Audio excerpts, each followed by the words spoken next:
Hello everybody, hope आप सब अच्छे से होंगे। आज का हमारा क्वेश्चन है एंडोमेट्रियोसिस क्या होता है।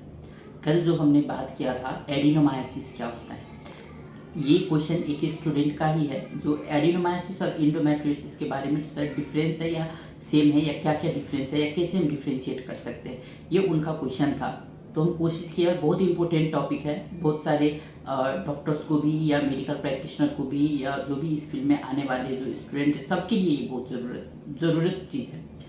इसलिए हम सोचे हैं कि आज हम एंडोमेट्रियोसिस एडिनोमायोसिस हम कल बता दिए, आज हम एंडोमेट्रियोसिस बताते हैं।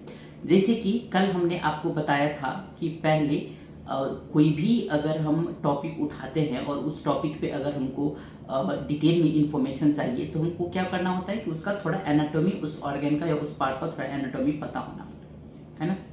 तो कल मैंने आपको बताया था कि यूटेरस का जो 3 लेयर है या 3 वाल है, क्या क्या, सेरोसल, मायोमेट्रियम और इंडोमेट्रियम, है ना। पेरीमेट्रियम को सेरोसल भी बोला जाता है।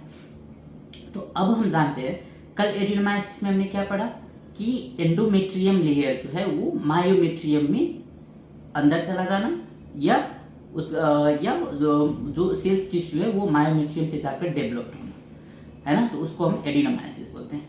आज हम जानते हैं इंडोमेट्रियोसिस क्या होता है।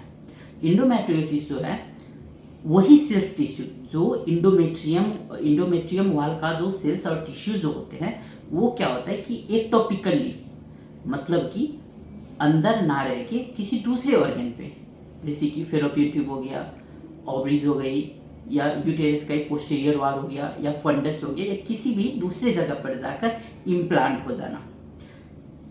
यहाँ थोड़ा सा डिफरेंस है बस। एडिनोमायोसिस में क्या है, मायोमेट्रियम पर जाकर इम्प्लांट हो जाता है और जो इंडोमेट्रियम वाल जो है वो मायोमेट्रियम के अंदर चला जाता है ना।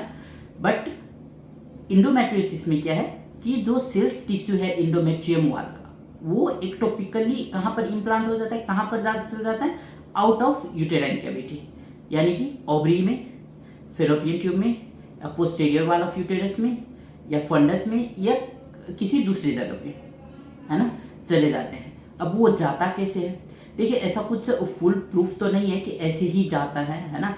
बट क्या है कि डॉक्टर्स का मानना है और जो प्रैक्टिकली थोड़ा बहुत देखा गया है कि मेंस्ट्रुएशन के टाइम पे जो ब्लीडिंग होता है तो वो ब्लीडिंग जो है वो फेलोपियन वो टिश्यू जो है वो ब्लीडिंग के साथ साथ निकल जाता है, बाहर निकल जाता है।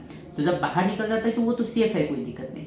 पर क्या है कि वही सेल्स टिश्यू, इंडोमेट्रियम लेयर का सेल्स टिश्यू अगर फेलोपियन ट्यूब के थ्रू, फेलोपियन ट्यूब की ट्यूब में जाकर रह गया या फेलोपियन ट्यूब के थ्रू बाहर निकल के ओवरीज तक चला गया या किसी दूसरे पार्ट में चला गया और वहाँ पर जाकर क्या होता है, एक्यूमुलेट होने लगता है और ब्लड वहाँ पर जमने लगता है, तो उसको हम बोलते हैं इंडोमेट्रियोसिस। ठीक है। तो अब इसमें क्या हमको जानना है कि इंडोमेट्रियोसिस अल्ट्रासाउंड से देखा जा सकता है, बिल्कुल देखा जा सकता है। अल्ट्रासाउंड से भी देखा जा सकता है, एमआरआई से भी देखा जा सकता है। बट अल्ट्रासाउंड फर्स्ट प्राइमरी जो हमारा इन्वेस्टिगेशन टेक्निक्स होता है या इन्वेस्टिगेशन मोडालिटीज होता है वो क्या होता है, हम अल्ट्रासाउंड से ट्राई करते हैं।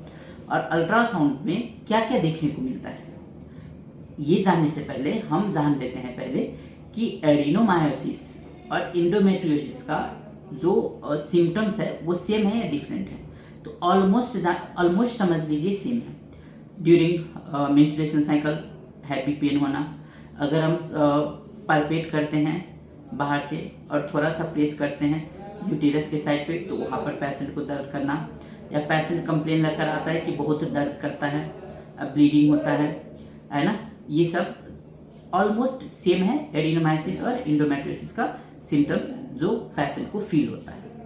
ये जरूरी नहीं है कि सभी पेशेंट को सिम्टोमेटिक ही हो, किसी किसी में सिम्टम्स नहीं भी दिख सकता है। तो इसलिए अगर थोड़ा बहुत भी अगर डॉक्टर्स को या गायनेकोलॉजिस्ट को क्या हुआ अगर डाउट लगता है तो वो क्या करते हैं, अल्ट्रासाउंड के लिए भेजते हैं और उस कंडीशन पे हमको स्कैन करके देखना होता है कि ये क्या है, एडिनोमायोसिस है, इंडोमेट्रियोसिस है, अब कुछ और है। ठीक है। तो अब हम जानते हैं सोनोग्राफिकली हमको क्या क्या देखने को मिलता है और कैसा देखने को मिलता है। तो जनरली जो है अगर आप अल्ट्रासाउंड में देखते हैं तो वहाँ पर आपको क्या होता है, generally cystic mass with low level echoes, आप नोट भी कर सकते हैं इसको, cystic mass with low level echoes, जिसमें कि इकोज कम है वैसे मास टाइप का आपको दिख सकता है वहाँ पर। फिर क्या दिख सकता है, एनेकोइक और कॉम्प्लेक्स सिस्ट और cystic mass with posterior enhancement, ठीक है, आपको दिख सकता है वहाँ पे। या आपको क्या दिख सकता है, फ्लूइड लेवल ऑन सिस्टिक मास और सिस्ट, फ्लूइड लेवल भी आपको वहाँ पर दिख सकता है। तो आप उसको लैंग्वेज में लिख सकते हैं, अभी जो मैंने बताया वैसे ही आप अल्ट्रासाउंड रिपोर्ट में भी कभी कभार आप देखते हैं, या वैसे अगर आप चाहे तो लिख भी सकते हैं, या जो भी आपको दिखा है वो लिख सकते हैं। बस ये हम एक जनरल फाइंडिंग्स बताए हैं। और कभी कभार आप लोग रिपोर्ट में देखते हैं इंडोमेट्रियोमास, है ना, और चॉकलेट सिस्ट। तो अब क्या इंडोमेट्रियोमा चॉकलेट सिस्ट सेम है, अलग है, या इंडोमेट्रियोमा या चॉकलेट सिस्ट को ही हम इंडोमेट्रियोसिस बोलते हैं? अब ये आप लोगों को पता होना चाहिए। क्यों पता होना चाहिए? क्योंकि आप एक ही चीज़ का बहुत सारा नाम हो सकता है ना। तो आपको ये और इसमें कंफ्यूज नहीं होना है कि अगर इंडोमेट्रियोमा है तो ये अलग है, या चॉकलेट सिस्ट है तो अलग है, या इंडोमेट्रियोसिस है तो अलग है। ये तीनों सेम है।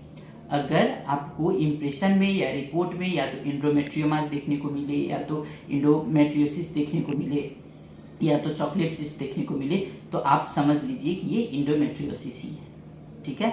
और इसमें से कोई भी वर्ड यूज किया जा सकता है। तो होप आपको अच्छा लगा होगा ये वीडियोस। और इसका डिटेल्स जब हम पैथोलॉजी सीरीज पढ़ेंगे तो वहाँ पर हम फिगर भी बनाकर हम आप लोगों को और भी बेटर तरीक़ा से समझाने की कोशिश करेंगे। तब तक देखते रहिए हमारा फेसबुक पेज, यूट्यूब चैनल, और अपने दोस्तों को भी शेयर करिए ताकि उन लोगों से भी ये वीडियो मिस ना हो जाए। Thank you so much.